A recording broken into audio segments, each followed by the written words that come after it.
درود و سلام کی فضیلت کے حوالے سے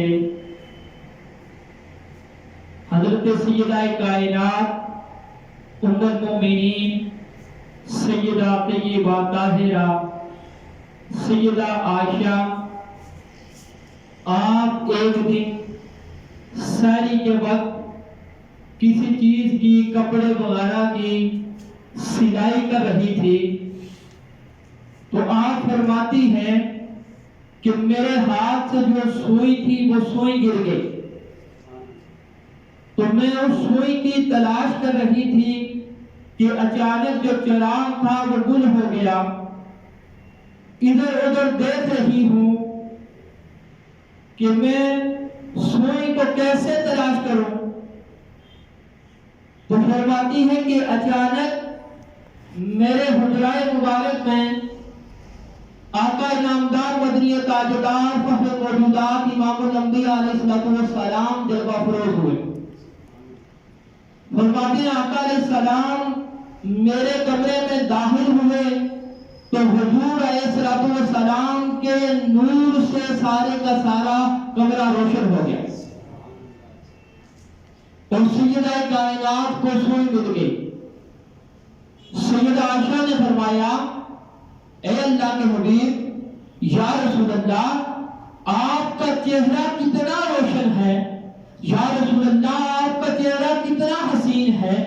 یا رسول اللہ آپ کا چہرہ نور بکھیر رہا ہے۔ میرے آقا علیہ السلام نے فرمایا اے عائشہ یہ میرا جو چہرہ آپ کو حسن و جمال کا پیکر نظر آ رہا ہے،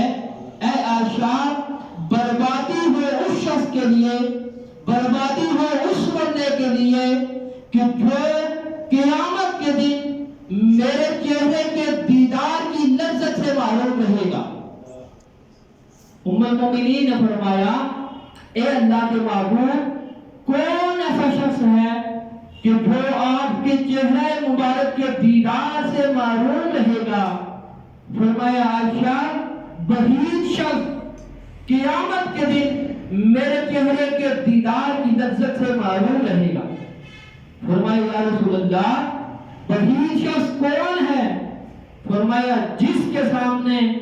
میرا نام لیا جائے اور وہ مجھ پر درود نہ پڑے سب سے زیادہ بخیل وہ شخص ہے۔ تو فرمایا وہی شخص وہ ہے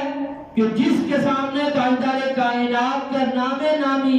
اس میں گرامی لیا جائے تو وہ آقا پر درود نہ پڑے، اور ایسا شخص قیامت کے دن میرے آقا علیہ السلام کے چہرہ انور کے دیدار سے محروم رہے۔ اس لیے محبت کے ساتھ آقا علیہ السلام کی بارگاہ میں درود و سلام کا نذرانہ پیش فرمائیں۔ الصلاۃ والسلام علیک یا سیدی یا رسول اللہ، الصلاۃ والسلام علیک یا سیدی یا حبیب اللہ، وعلی آلک واصحابک یا جد الحسن والحسین۔ احباب کی احتشام، میں نے آپ کے سامنے قرآن مجید فرقان حمید برہان رشید کی جو آیات مبارکہ پڑھنے کا شرف حاصل کیا ہے، اس میں مخاطب رسول ہیں مگر حکم جو ہے وہ عام ہے، وہ ساری کائنات کے مومنین کے لیے حکم ہے۔ فرمایا اے میرے رسول کھاؤ پاکیزہ چیزوں سے اور اچھے اعمال کرو۔ آیت مبارکہ میں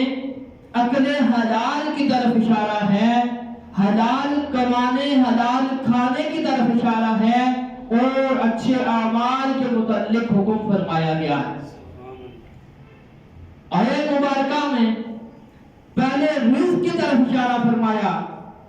اور پھر اعمال کے بارے میں حکم دیا، تو اس بات میں بھی ایک حقیقت پوشیدہ ہے کہ رزق پہلے کیوں اور اعمال بعد میں کیوں؟ تو یہ اس لیے کہ جو رزق ہے وہ ایک تخم ہے، ایک بیج ہے، اور جو اعمال ہیں وہ اس کے ثمر ہے، وہ اس کا پھل ہے۔ اگر انسان بیج نہ اچھا بوئے فصل کبھی بھی اچھی نہیں مل سکتی، اور اگر بیج اچھا ہوگا تو فصل بھی اچھی ملے گی۔ اگر بیج گندم کا بوئے وہ اچھا نہ ہو تو اس کے اعمال اچھے نہیں ہو سکتے، یعنی جو اعمال کا دارالمدار ہے وہ رزق حلال پر ہے۔ اگر رزق حلال کا ہوگا تو اعمال بھی اچھے ہوں گے،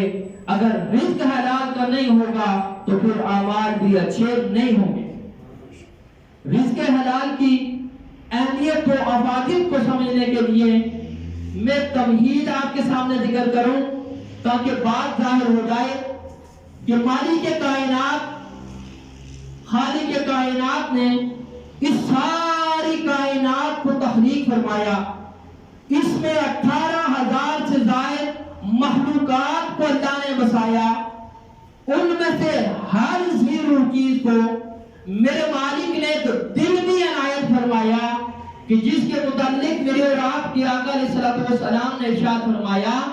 کہ انسان کے جسم میں ایک ایسا گوشت کا لوتھڑا ہے کہ اگر وہ ٹھیک ہو تو سارا بدن ٹھیک ہوتا ہے، اور اگر وہ گوشت کا لوتھڑا وہ ٹھیک نہ ہو تو سارے کا سارا بدن خراب ہو جاتا ہے۔ تو انسان کے دل کی کیفیت، انسان کے دل میں ایک سوراخ ہوتا ہے جس کا رخ ملکوت آسمان کی جانب ہوتا ہے، اور باہر دل کے باہر 5 دروازے ہوتے ہیں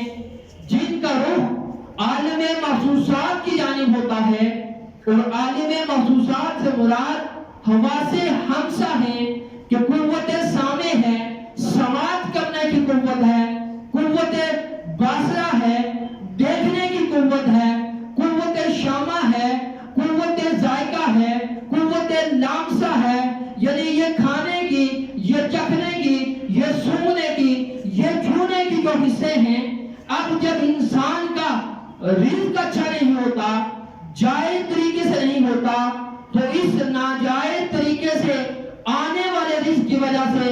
انسان کا دل غبار آلود ہو جاتا ہے، جس کی وجہ سے انسان مخفی چیزوں کا ادراک نہیں کر سکتا۔ جب انسان کا رزق اچھا ہو، حلال طریقے سے ہو، تو انسان کا دل بالکل پاک صاف رہتا ہے، جس کی وجہ سے انسان چھپی ہوئی پوشیدہ اور مخفی چیزوں کا بھی ادراک کر سکتا ہے۔ جیسا کہ اولیاء کرام کا مخفی باتوں کا بتانا اس وجہ سے کہ وہ ادراک کر لیتے ہیں، ان کا دل عقل حلال کی وجہ سے، حلال کھانے کی وجہ سے بالکل پاک و صاف ہوتا ہے۔ اب یہ جو دل ہے یہ آئینے کی مثل ہے۔ اب جو دل میں سوراخ ہے، اس کا روح بھی ملکوت آسمان کی جانب، لوح محفوظ بھی جو ہے وہ بھی آئینے کی مثل ہے، بالکل صاف، اور لوح محفوظ پر قیامت تک ہونے والی ہر بات تحریر ہے۔ اب جب انسان کا دل، انسان کے جو دل کا آئینہ ہے وہ لوح محفوظ کے آئینے کے سامنے آ جاتا ہے، تو ایک آئینے میں لکھی ہوئی بات دوسرے آئینے میں نظر آ جاتی ہے، تو اللہ والے ہمیں بتا دیتے ہیں لیکن ہم ان باتوں کا ادراک نہیں کر سکتے کیونکہ ہمارے دل صاف نہیں، اس وجہ سے کہ ہمارا رزق اچھا ہے۔ اس بات پہ شاہد ایک واقعہ حضرت بابا فرید الدین گنج شکر رحمت اللہ تعالی علیہ اور آپ کے ساتھ آپ کے دو شاگرد ایک بزرگ حضرت شیخ شہاب الدین کے ہاں تشریف لے گئے، مگر حضرت شیخ شہاب الدین کو آپ نے گھر میں نہ پایا، تو ان کے گھر میں ایک خادمہ تھی، ایک ملازمہ تھی، اس نے مہمانوں کے لیے کھانا تیار کیا، پھر کھانا کھلانے کے لیے، ہاتھ دھلانے کے لیے ایک آفتابے میں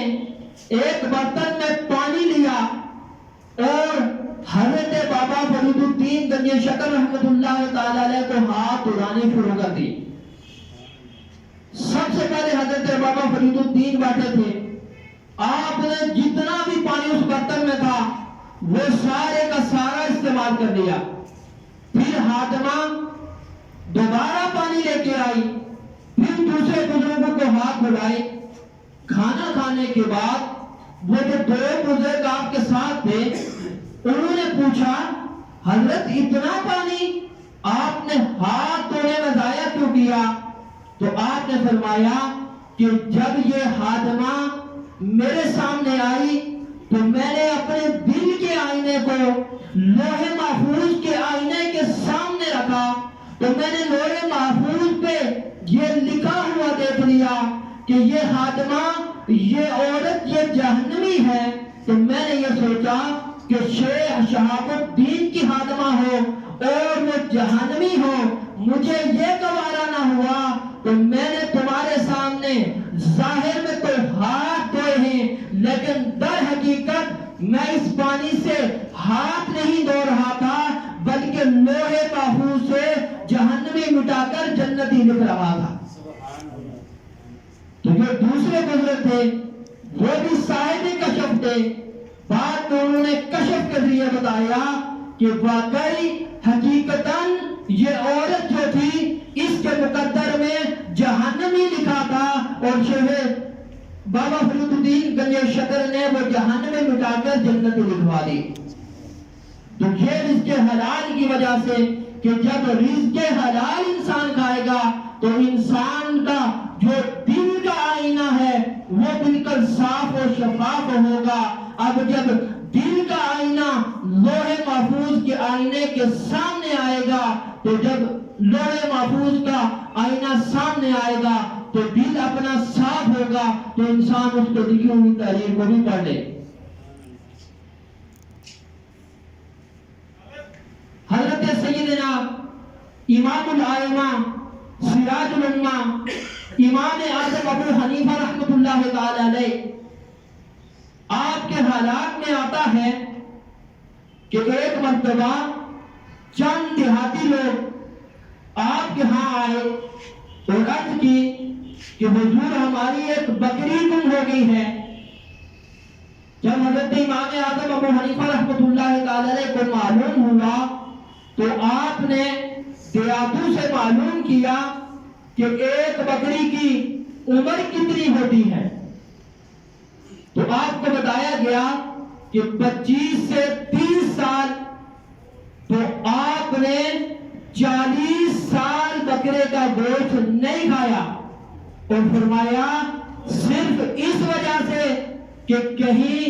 اس چوری شدہ بکری کا گوشت شہر میں بک رہا ہو اور میں اسے کھا لوں. یہ امام اللہ امام کے تقوی کا عالم تھا کہ 40 سال تک آپ نے گوشت نہیں تناول فرمایا. مکتوبات شریف کے اندر حضرت مجدد الف ثانی رحمت اللہ تعالی علیہ کا ایک مرید تھا. آ کر عرض کی کہ شیخ صاحب عبادت کے اندر بڑا لطف آتا تھا, بڑا مزہ آتا تھا, بڑی چاشنی آتی تھی, بڑے محبت اور پیار کے ساتھ میں رب العالمین کی عبادت کیا کرتا تھا. حضور اب مزہ نہیں آتا, اب عبادت میں کوئی لذت باقی نہیں رہی. فرمایا کہ تمہارا رزق اچھا نہیں. عرض کی حضور ایسا نہیں ہو سکتا, میں خود اپنے ہاتھ سے محنت مزدوری کر کے کماتا ہوں, اپنے ہاتھ سے محنت مزدوری کر کے کماتا ہوں اور وہی میں کھاتا ہوں. فرمایا گھر جا کر پتا کرو. تو جب گھر میں جا کر پتا کیا تو پھر حاضر ہوئے. عرض کی حضور رزق تو حلال کا تھا, رزق میں تو کسی قسم کا کوئی معاملہ نہیں تھا, میں نے کسی کا بھی حق طلب نہیں کیا تھا. تو آپ نے فرمایا جا کر گھر میں اپنی اہلیہ سے پتا کرو کہ یہ رزق کیسا تھا, جب کھانا تیار کیا تھا تو کیا معاملات ہوئے تھے. تو پتا کیا تو معلوم ہوا کہ جس چولہے پر کھانا تیار کیا تھا اس میں لکڑی کا ایک ٹکڑا ایسا تھا کہ جو پڑوسیوں کے گھر لکڑی کاٹتے ہوئے اڑ کر ہوا کے ذریعے آیا تھا، تو فرمایا کہ اتنے سے چیز کی وجہ سے کہ لکڑی کا ایک ٹکڑا کہ وہ بھی غیر ارادی طور پر ان کے چولہے میں آ گیا تو اس پر کھانا پکے، تو فرمایا ساری عبادتوں کا مزہ ختم ہو جاتا ہے، ساری عبادتوں کی لذت ختم ہو جاتی ہے، ساری عبادتوں کی چاشنی ختم ہو جاتی ہے۔ تو خود سوچیں کہ اگر اتنا سی چیز شامل ہو جائے تو ساری لذت عبادت کی ختم ہو جاتی ہیں، تو اب ہمارا کیا حال ہوگا کہ ہم نے کبھی غور کیا، کیا ہم نے کبھی اپنے رزق کی طرف توجہ دی کہ کیا یہ حلال کا ہے، کیا یہ محنت مزدوری کا ہے، کیا یہ کسی کا حق تلفی کر کے، کسی کی چیز غصب کر کے اور کسی کا مال غصب کر کے، کسی کی چیز دبا کر تو ہم نے استعمال کر رہے، جب اگر ایک لکڑی کا ٹکڑا وہ بھی غیر ارادی طور پر آئے تو سب عبادتوں کا مزہ ختم ہو جاتا ہے۔ تو پھر ہمیں سوچنا ہوگا کہ ہمارا رزق کیسا ہے کہ اگر ہمارے رزق میں بھی کوئی ایسی چیز شامل ہے تو ہمیں ہرگز عبادت کی لذت نہیں حاصل ہو سکتی، ہم عبادت کی لذت سے محروم رہیں گے۔ اللہ رب کائنات نے قرآن مجید فرقان حمید میں حضرت سیدنا آدم علیہ السلام کو مخاطب ہو کر فرمایا کہ آدم اس درخت کے قریب نہ جانا۔ اب شیطان نے وسوسے ڈالے، قسمیں اٹھائیں اور آپ درخت کے پاس چلے گئے جس سے منع کیا گیا تھا۔ جو ہی شجر ممنوعہ سے حضرت آدم علیہ السلام نے پھل لیا تو آپ سے جنتی لباس اتروایا گیا اور جنت سے زمین پر اتروایا گیا۔ جب آپ زمین پر اترے تو آپ نے سوچا کہ یہ جو ثمر پھل لیا اس کی کیا کر لیتا ہوں تاکہ اس کا جو اثر ہے وہ ختم ہو جائے اور توبہ اللہ کی بارگاہ میں قبول ہو جائے۔ آپ نے کیا کی؟ الٹی کی تو حشرات الارض، یہ زمین کے جو کیڑے مکوڑے ہیں یہ سارے حاضر ہوئے اور انہوں نے اس قید کو چاٹ لیا۔ جس نے اس قید کو چاٹا رب تعالیٰ نے قیامت تک اس نے زہر رکھ دیا۔ یہ جو سانپ، یہ جو بچھو وغیرہ ہیں، جو زہریلے جانور ہیں کہ جن میں زہر ہے،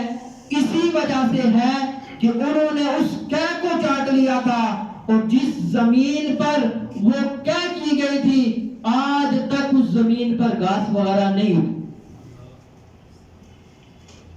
ایک روایت میں آتا ہے، حضرت سیدنا ابن عباس رضی اللہ تعالیٰ عنہ سے روایت ہے کہ میرے آقا علیہ السلام نے جب یہ آیت مبارکہ آپ کے سامنے تلاوت کی گئی تو اللہ کے محبوب کے سامنے جب یہ آیت مبارکہ تلاوت کی گئی تو حضرت سعد بن ابی وقاص آپ کھڑے ہوئے اور فرمائے یا رسول اللہ، میرے لیے اللہ سے مستجاب الدعوات ہونے کی دعا کریں۔ یا رسول اللہ، اللہ کی بارگاہ میں یہ دعا کریں کہ میں خدا کی بارگاہ سے جو بھی دعا مانگوں میرا مالک اس دعا کو قبول فرمائے۔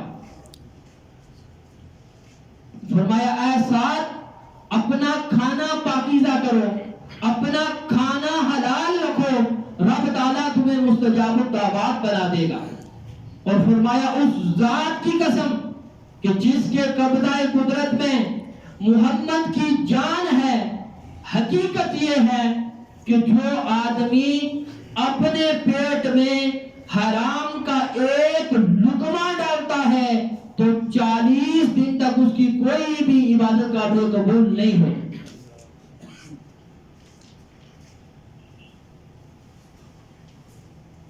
ایک اور روایت میں ہے،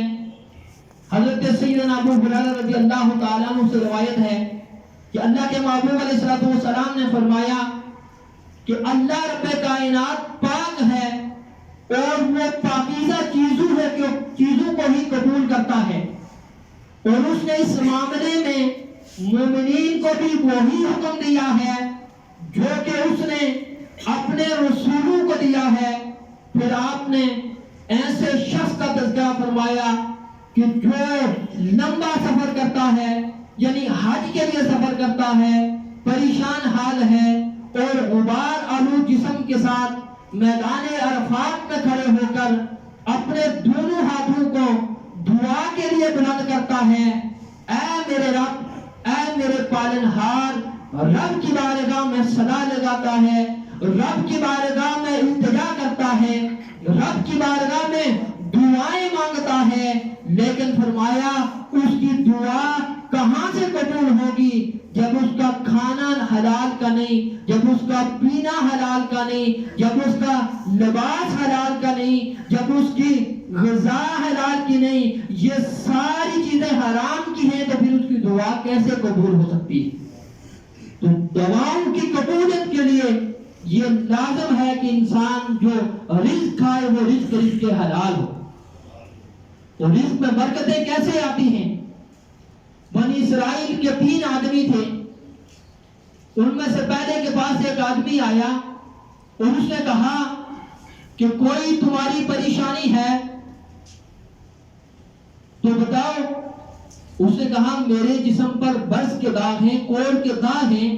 اور میری شکل اتنی بری ہے کہ نہ میں مسجد جا سکتا ہوں، نہ میں کسی کے سامنے بیٹھ سکتا ہوں، لوگ مجھ سے نفرت کرتے ہیں، اور دوسرا فرمایا کہ میرے رزق میں بڑی تنگی ہے۔ اس نے اللہ کی بارگاہ میں دعا کی، اللہ رب کائنات نے اس کی بیماری کو دور کر دیا اور اس کا رزق بھی وسیع فرما دیا۔ اللہ تعالیٰ نے اس کی بیماری کو بھی دور کیا اور اسے ایک اونٹنی عطا کر دی، اور اونٹنی کی نسل اتنی بڑی کہ وہ تھوڑے عرصے میں ہزاروں اونٹوں کا وہ مالک بن گیا۔ اب وہی بندہ دوسرے کے پاس گیا اور کہا آپ کی کوئی پریشانی؟ اس نے کہا میرے سر پر بال نہیں ہیں،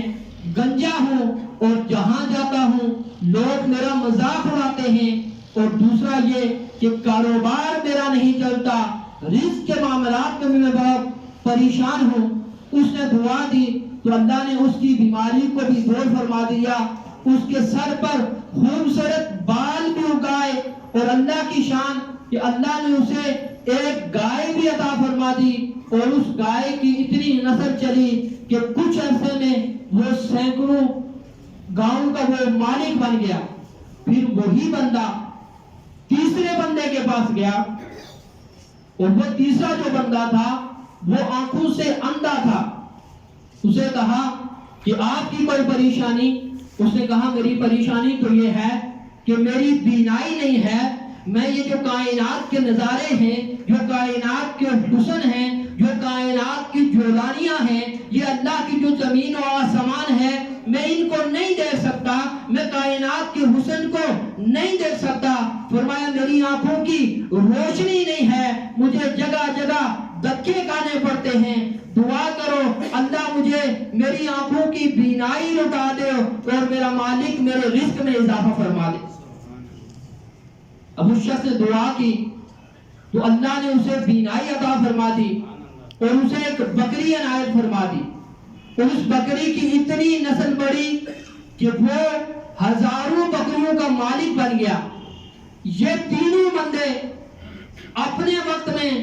بنی اسرائیل کے سب سے امیر بندے بن گئے، کروڑوں میں یہ کھیلنے لگے۔ ایک دن جب ان کی شہرت کے ڈنکے بجنے لگے، ان کی عزت تھی، ان کے پاس مال و دولت تھا، اب وہی بندہ پہلے کے پاس آیا اور کہنے لگا میں محتاج ہوں اور اللہ کے نام پہ یہ آپ سے مانگنے آیا ہوں، اللہ نے ہی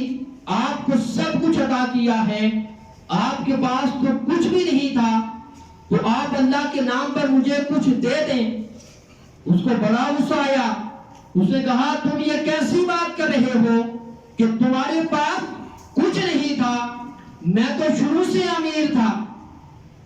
اور میری محنت کی یہ کمائی ہے، خبردار جو تو نے ایسی کوئی بات کی کہ کچھ نہیں تھا میرے پاس. اس نے کہا بھائی مجھ سے خفا نہ ہو، بس آپ جیسے تھے اللہ آپ کو ویسا ہی کر دے. یہ کہہ کر وہ شخص چلا گیا. اور یوں ہوا کہ وہ بس کی وہ کوڑ کی بیماری بھی دوبارہ لگ گئی، اور ایسی بیماری کو پھیلی کہ اس کے جتنے اونٹ تھے اور جتنے جانور تھے وہ سارے کے سارے مر گئے. وہ جہاں تھا وہی واپس پہنچ گیا. اب وہی شخص دوسرے کے پاس گیا، کہا محتاج ہوں، فقیر ہوں، اللہ کے نام پر لینے کے لیے آیا ہوں. ایک وقت تھا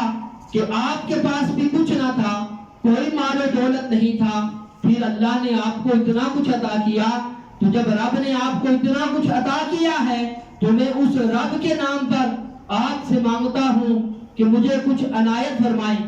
تو اس کو بھی غصہ آیا. اس نے کہا تو کیسی باتیں کر رہا ہے، میرے پاس کچھ نہ تھا، یہ سب کچھ تو یہ میرے باپ کی محنت کی کمائی ہے، یہ میرے باپ کی محنت تھی، میرا باپ مالدار تھا، میرا باپ ایسا ایسا تھا، خبردار جو تو نے کچھ ایسی بات کی.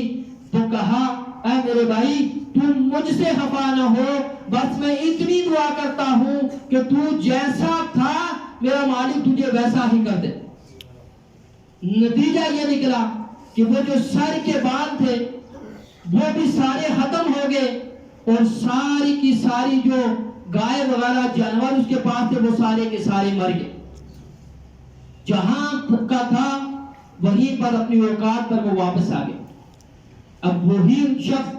تیسرے کے پاس جاتا ہے،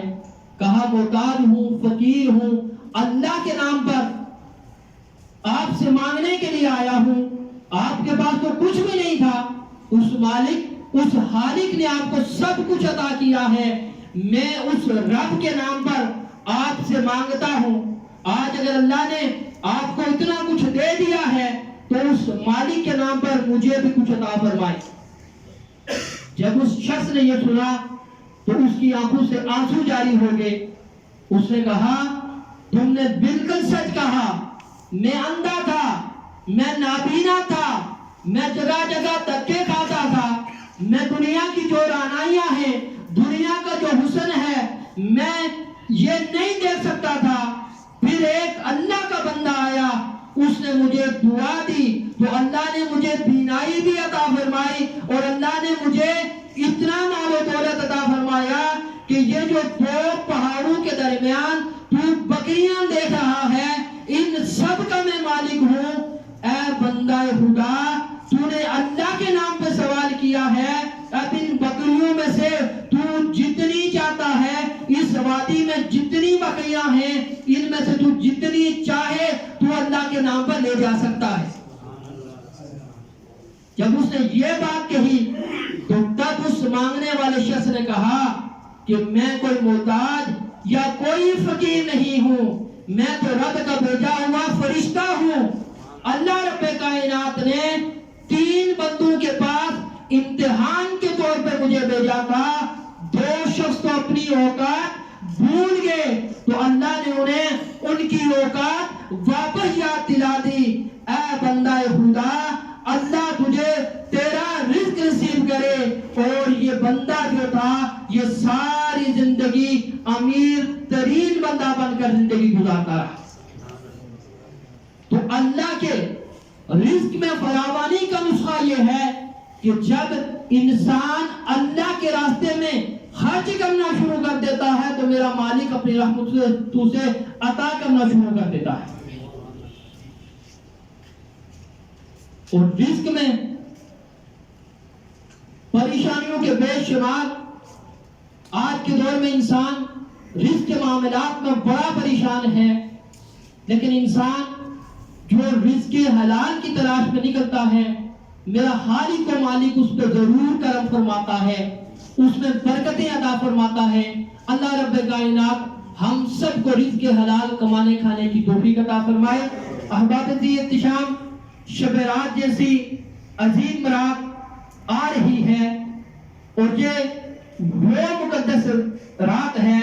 کہ بس ایک بات کر کے اپنی بات کو ختم کرتا ہوں کہ اس رات کو فضولیات میں، لغویات میں، موبائل پر فیس بک پر اور دیگر معاملات میں بسر کرنے کے بجائے اللہ رب کائنات کو راضی کرنے کے لیے اس رات میں رب کی عبادت کی جائے۔ بس ایک روایت حضرت سیدنا موسیٰ کلیم اللہ علیہ السلام، آپ اللہ کے بڑے محبوب پیغمبر ہیں، آپ ایک دن سیر کے لیے نکلے۔ حضرت موسیٰ علیہ السلام آپ سیر کے لیے نکلے تو جنگل میں ایک جگہ اونچے ٹیلے پر دیکھا کہ ایک بڑا خوبصورت پتھر ہے۔ جب اس خوبصورت پتھر کو دیکھا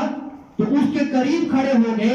اور رب سے مخاطب ہوئے، کلیم اللہ ہیں، اللہ سے کلام کرتے ہیں، اے باری الہ تیرا یہ پتھر تو نے کتنا خوبصورت بنایا ہے۔ رب کائنات نے فرمایا، اے موسیٰ تو اس پتھر کے ظاہر کو دیکھ کر کہہ رہا ہے کہ یہ پتھر کتنا خوبصورت ہے۔ اے موسیٰ اگر تو چاہے تو تجھے میں دکھاؤں کہ اس پتھر کے اندر کیا ہے۔ تو موسیٰ علیہ السلام نے عرض کی،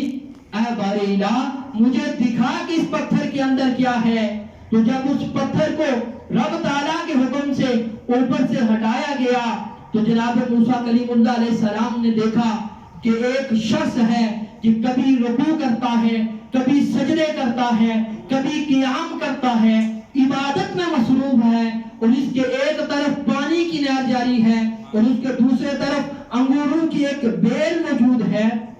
رب تعالیٰ کی بارگاہ میں عرض کی موسیٰ علیہ السلام نے، اے باری الہ یہ کون شخص ہے اور یہ یہاں کیا کر رہا ہے؟ فرمایا، اے موسیٰ یہ سابقہ امتوں کا ایک شخص ہے کہ اس نے میری بارگاہ میں یہ التجا کی تھی کہ اے باری الہ میں دنیا سے تنو تنہا ہو کر، میں دنیا سے کٹ کے، اے مالک مجھے کوئی ایسی جگہ عطا فرما دے کہ میں جی بھر کر تیری عبادت کر سکوں۔ فرمایا، موسیٰ میں نے اس کو یہ جگہ عطا فرمائی ہے اور آج 1000 برس گزر گئے ہیں، 1000 سال گزر گئی ہے کہ اے موسیٰ یہ دن کے وقت روزہ رکھتا ہے اور پوری رات یہ میری عبادت میں گزار دیتا ہے۔ اے موسیٰ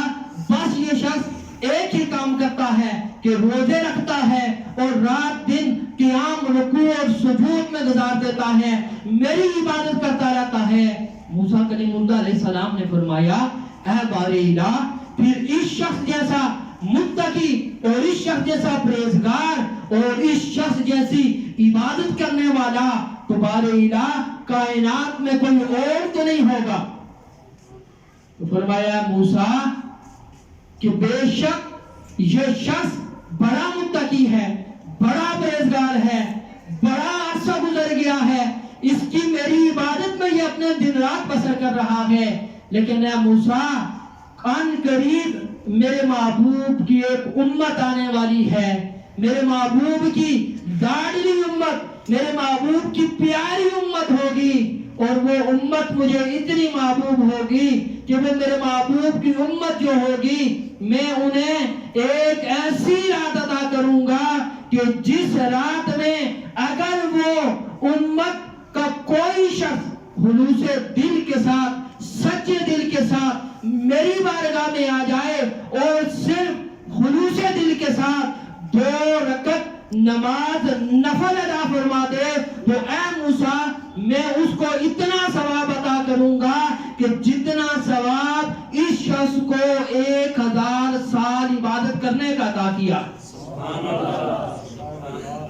اور فرمایا کہ وہ رات کون سی ہے؟